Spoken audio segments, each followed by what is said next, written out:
A cargo aircraft is a fixed-wing aircraft that is designed or converted for the carriage of air cargo, rather than passengers. Such aircraft usually do not incorporate passenger amenities, and generally feature one or more large doors for loading cargo. Freighters may be operated by civil passenger or cargo airlines, by private individuals or by the armed forces of individual countries. Aircraft designed for cargo flight usually have features that distinguish them from conventional passenger aircraft. A wide, tall fuselage cross-section, a high wing to allow the cargo area to sit near the ground, a large number of wheels to allow it to land at unprepared locations, and a high-mounted tail to allow cargo to be driven directly into and off the aircraft. Cargo aircraft represent a small proportion of the overall air freight market.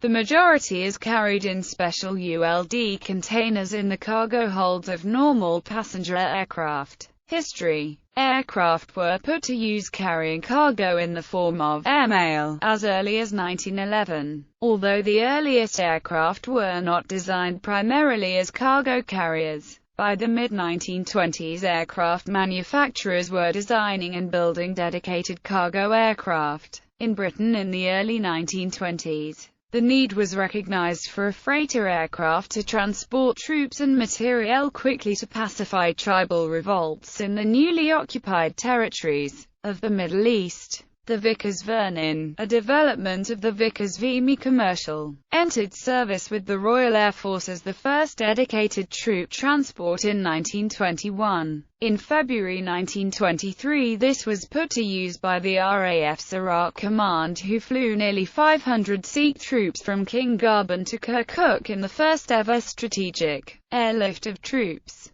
Vickers Victorias played an important part in the Kabul airlift of November 1928–February 1929, when they evacuated diplomatic staff and their dependents together with members of the Afghan royal family endangered by a civil war. The Victorians also helped to pioneer air routes for Imperial Airways Handley Page HP-42 airliners. The World War II German design, the Arado R-232 was the first purpose-built cargo aircraft. The R-232 was intended to supplant the earlier Junkers Ju-52 freighter conversions, but only a few were built. Most other forces used freighter versions of airliners in the cargo role as well, most notably the C-47 Skytrain version of the Douglas DC-3, which served with practically every Allied nation. One important innovation for future cargo aircraft design was introduced in 1939, with the fifth and sixth prototypes of the Junkers Ju-94-engined military transport aircraft, with the earliest known example of a rear loading ramp.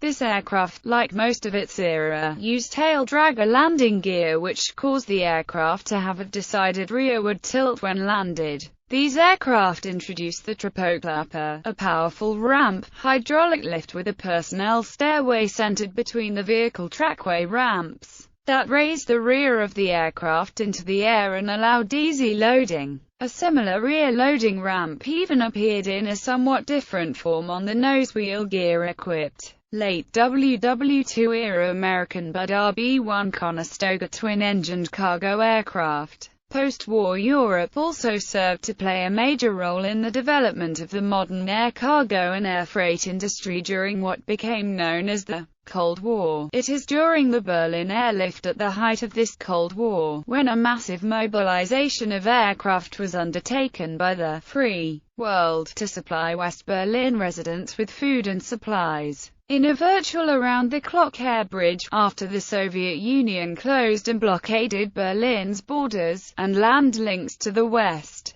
to rapidly supply the needed numbers of aircraft, many older types, especially the Douglas C-47 Skytrain, were pressed into service. In operation it was found that it took as long or longer to unload these older designs as the much larger tricycle landing gear Douglas C-54 Skymaster, which was easier to move about in when landed. The C-47s were quickly removed from service, and from then on flat decks were a requirement of all new cargo designs. In the years following the war era, a number of new custom-built cargo aircraft were introduced, often including some experimental features. For instance, the US's C-82 Packet featured a removable cargo area, while the C-123 Provider introduced the now common upswept tail to allow for a much larger rear loading ramp. But it was the introduction of the turboprop that allowed the class to mature, and even one of its earliest examples, the C-130 Hercules, is still the yardstick against which newer military transport aircraft designs are measured.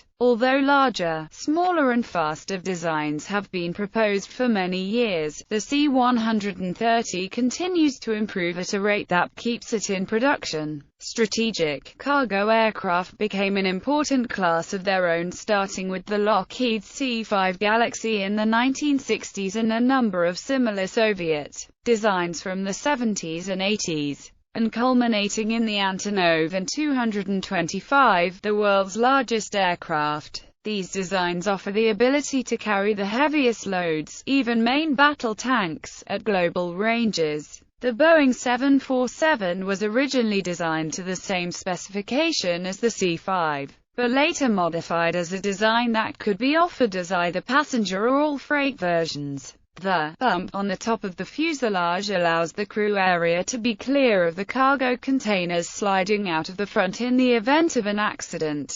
When the Airbus A380 was announced, the maker originally accepted orders for the freighter version A380F, offering the second largest payload capacity of any cargo aircraft, exceeded only by the An-225. An aerospace consultant has estimated that the A380F would have 7% better payload and better range than the 747-8F, but also higher trip costs. However, as of February 2013, production has not started, and firm availability dates have not been announced. Types of cargo aircraft. Nearly all commercial cargo aircraft presently in the fleet are derivatives or transformations of passenger aircraft. However, there are three other methods to the development of cargo aircraft. Derivatives of non-cargo aircraft. Existing air cargo derivatives of passenger airplanes have been very fitting. For example, the Boeing 747-200F has proven to be the big payload toiler of the air cargo fleet and could continue unmodified for a number of years. Each derivative freighter has the benefit of having most of its development costs already assessed against the transaction of its passenger equivalent. Furthermore, the financial arrangements for buying the airplane have already been established and there is a quite short lead time before production. A main drawback of existing air cargo aircraft is that they represent older technology, thus their direct operating costs are higher than what might be achieved with current technology. Additionally, since they generally have not been designed specifically for air cargo, loading and unloading can cause problems. The aircraft may be pressurized more than necessary, and there may be apparatus manufactured for passenger safety that is not necessary for cargo. Dedicated civilian cargo aircraft. A dedicated commercial air freighter is an airplane which has been designed from the beginning as a freighter, with no restrictions caused by either passenger or military requirements. Over the years, there has been a dispute concerning the cost-effectiveness of such an airplane, with some cargo carriers stating that they could consistently earn a profit if they had such an aircraft.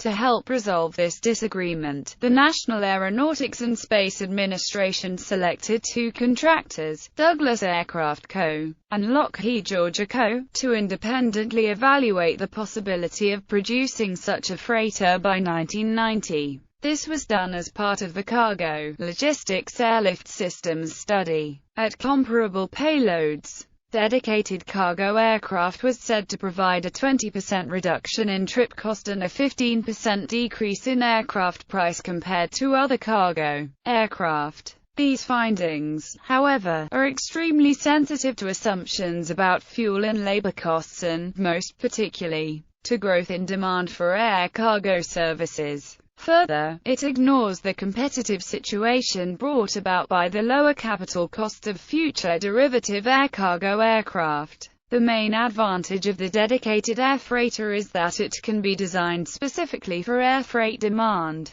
providing the type of loading and unloading, flooring, fuselage configuration, and pressurization which are optimized for its mission. Moreover, it can make full use of NASA's ACE results, with the potential of significantly lowering operating costs and fuel usage. Such a high overhead raises the price of the airplane and its direct operating cost and increases the financial risks to investors, especially since it would be competing with derivatives which have much smaller development costs per unit and which themselves have incorporated some of the cost-reducing technology. Joint civil-military cargo aircraft. One benefit of a combined development is that the development costs would be shared by the civil and military sectors, and the number of airplanes required by the military could be decreased by the number of civil reserve airplanes purchased by air carriers and available to the military in case of emergency. There are some possible drawbacks, as the restrictions executed by joint development,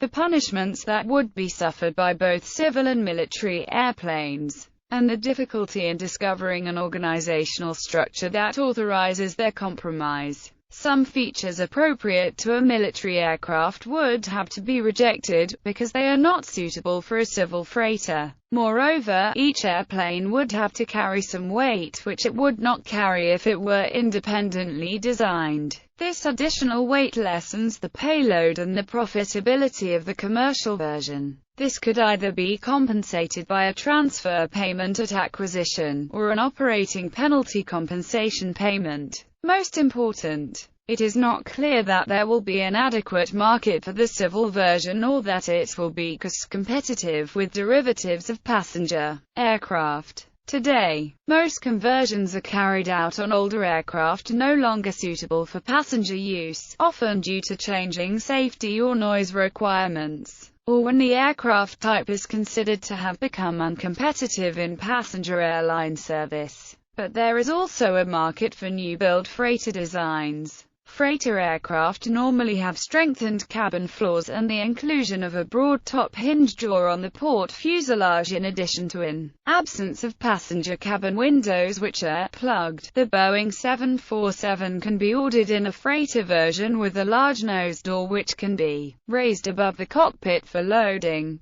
The bulge top deck housing the cockpit was originally designed to allow an unobstructed main deck, and to keep cargo from crushing the pilots in the case of an accident. The interior size of the fuselage is matched to the size of a standard shipping container, stacked too high and too wide. Other types of specialized civilian cargo aircraft configurations include the swing-tail Canadair CL-44 and Boeing 747 large cargo freighter, and the clamshell tail Casa CN-235. Examples: earlier mail and airlift logistics aircraft, important airlift and logistics, cargo liners, mail liners, and mail aircraft, Avro Lancastrian, Avro York, Boeing C-7000, Curtiss JN-4, Douglas M2, civilian cargo, freight aircraft, Aerospace Lines Mini Guppy, Aerospace Lines Pregnant Guppy, Aerospace Lines Super Guppy, Airbus A300, Airbus A300B4608ST, Beluga, Airbus A310, Airbus A320, Airbus A330, Airbus A380F, Antonov An-12, Antonov An-26, Antonov An-124, Antonov An-225, Boeing 727, Boeing 737, Boeing 747-8 freighter, Boeing 747 freighter, Boeing 747 large cargo freighter, Boeing 757, Boeing 767, Boeing 777 freighter, British Aerospace 146QT, British Aerospace ATPF, Lockheed Dar-6V Constitution, LTVXC 142,